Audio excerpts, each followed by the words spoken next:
Армысыздар, құрметті көрермен, сіздермен бірге берекет кілті бейнет бағдарламасы және оның жүргізушісі мен Нұрсұлтан Біләл.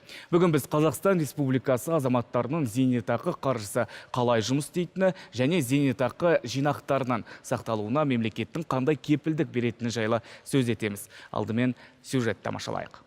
Салымшылардың қордағы қаржысы жұмыс істемей, жеке шоттарда жай ғана жатыр деуі қате пікір. Себебі бірыңғай жинақтаушы зейнетақы қоры барлық зейнетақы активтерінің инвестицияланып, табыс әкелуіне мүдделі. Зейнетақы активтерін Қазақстан Республикасының ұлттық банкі сенімгерлікпен басқарады. Сәйкесінше оны тиісті құжаттарда белгіленген қаржы құралдарының тізбесі бойынша инвестициялайды. Инвестициялаудың негізгі мақсаты қор салымшыларының инвестициядан түсетін табыс алуларына мүмкіндік жасау. Яғни Қазақстан Республикасының ұлттық банкі біздің жинақтарымызды арттыруды көздейді.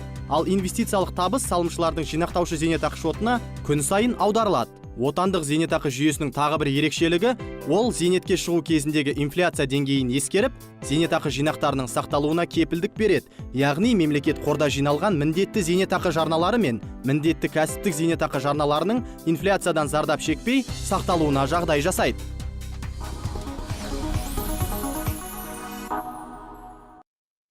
Ал біз хабарымызды одан әрі жалғастырамыз. Расымен де зейнетақы қаржысынан қалай жұмыс істейтіні миллиондаған қазақстандықтарды қызықтыратыны белгілі. Ендеше аталмыш тақырып аясында сұрақтарымызға жауап беретін студияның бүгінгі қонағымен таныс болыңыздар.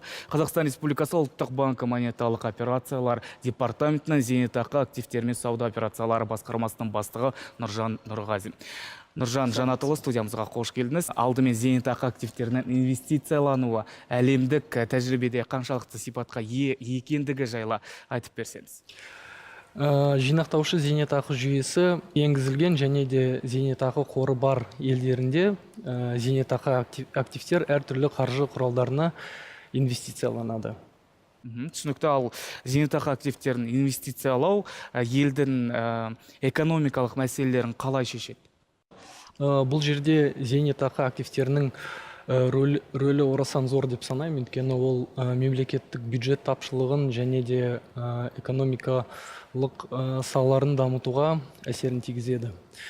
Бұл ретте зейнетақы активтер мемлекеттік бағалы қағаздарға және де орта және шағын бизнесті несиелендіру үшін екінші деңгейдегі банктердің қаржы құралдарына және де квазимемлекеттік сектордың бағалы қағаздарына инвестицияланады. Жалпы инвестицияның мақсаты ол табысқа кенелу. Ал осы орайда инвестициялық кіріс деген не?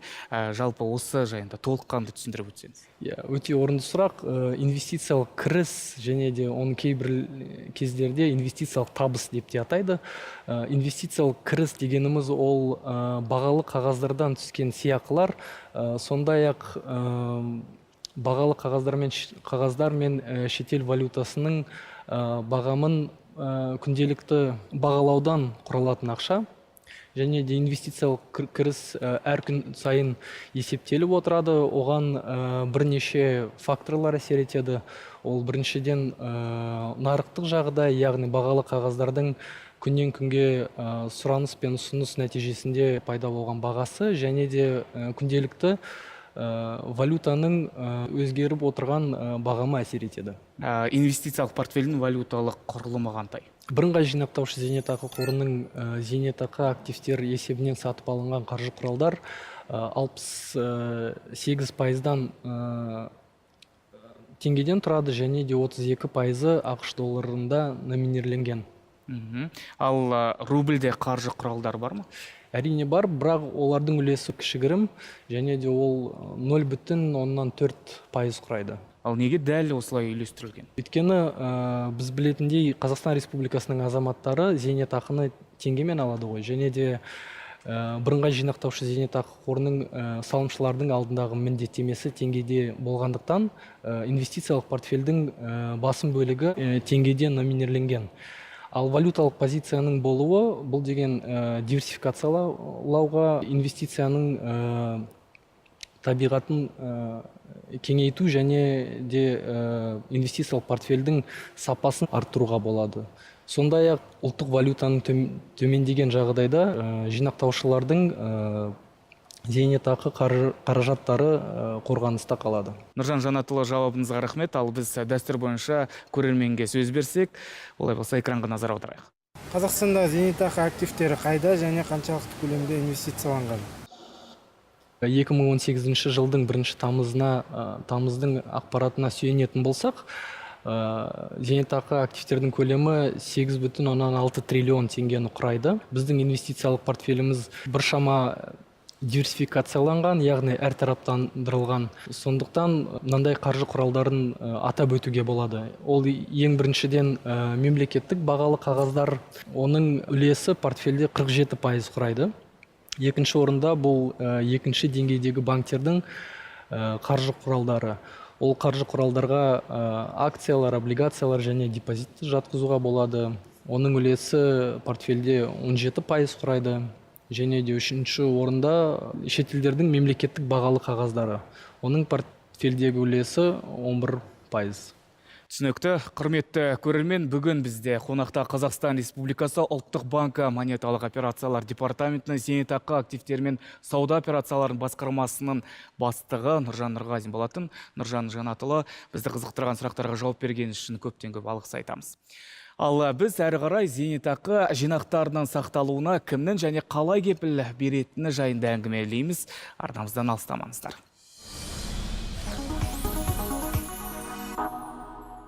Ендігі кезекте зейнетақы жинақтарын сақталуына кепілдік беру туралы сөз қозғасақ, студиямыздың екінші қонағы бірыңғай жинақтаушы зейнетақы қорының тәуекел менеджмент департаментінің директоры Ләззат Ерназарқызы Әмірғалиева. Қош келдіңіз. Мемлекеттің зейнетақы жинақтарының сақталуына кепілдік беру қалай көрініс табады, осы туралы айтып беріңізші. Бүгінде елімізде зейнетақы жинақтарының сақталуын қамтамасыз ететін бірегей мемлекеттік кепілдік моделі жұмыс істейді. Соған сәйкес болашақ зейнеткерлерді зейнетақымен қамсыздандыру жауапкершілігі мемлекет, жұмыс беруші және салымшы арасында оңтайлы үлестірілген. Зейнетақы шотындағы жинақтар салымшының меншігі болып табылады. Және инфляцияны ескере отырып, оның нақты енгізілген мөлшерінде сақталуына мемлекет кепілдік береді. Зейнетақы төлемдерін алу құқығын туындаған кезде, алушының зейнетақы жинақтарының сомасы оның жинақтаушы зейнетақы жүйесіне қатысқан бүкіл кезеңінде инфляция деңгейін ескере отырып есептеледі және енгізілген зейнетақы жарналарының сомасымен салыстырылады. Егер зейнетақы жинақтарының табыстылығы инфляциядан төмен болса, мемлекет айырма соманы өз өтейді. Ал мемлекеттік кепілдік бойынша төлем алу үшін арнайы өтініш беру керек екен. Оны кімге барып береміз, қайда барып береміз, сол туралы айтып берсеңіз. Мемлекеттік кепілдеме бұл бір жолғы төленетін өтемақы болып табылады. Бұны бірыңғай жинақтаушы зейнетақы қоры емес, азаматтарға арналған үкімет, яғни мемлекеттік корпорация жүзеге асырады. Зейнетақы алу құқығы туындаған кезде сіз осы мекемеге жүгініп өтініш бере аласыз. Бірақ бұл жерде тағы да есіңізге сала кететін нәрсе, бұл инфляция деңгейінен сіздің салымдарыңыз және табыс мөлшері асып бара жатса, немесе тең болса, онда өтемақы сізге аударылмайды. Тек қана инфляциядан төмен болған жағдайда сіздің есеп шотыңызға бюджет есебінен аударылады. Олай болса, дәл қазір көрермен сұрағына назар аударсақ. Менің туған жылым 1988 жыл. Мен ортақ зейнетақыға үміт арта аламын ба? Қазақстан Республикасының зейнетақымен қамсыздандыру заңының 11 бабына сәйкес 1998 жылдың 1 қаңтарында 6 айдан кем емес жұмыс тәжірибесі бар азаматтар үшін ортақ зейнетақы тағайындалады. Сәйкесінше бұл азаматшамыз өте жас, ол кезде жасы 10 жаста еді. Сондықтан жұмыс тәжірибесі болмаған деп есептейміз, ортақ зейнетақы алуға құқығы жоқ. Әлбетте, базалық зейнетақы және жинақтаушы зейнетақыға өтініш беруге болады, әрине өзінің уақыты келгенде. Ләззат ханым, студиямызға келіп, бізді қызықтырған сұрақтарға жауап бергеніңіз үшін көптен көп рахмет айтамыз. Сізге рахмет. Құрметті көрермен, естеріңізге сала кетейін, бірыңғай жинақтаушы зейнетақы қорының ресми сайтына кіріп, сұрақтарыңызды қалдыруға болады. Ал мен өздеріңізбен қоштасам, амандықта жүздескенше.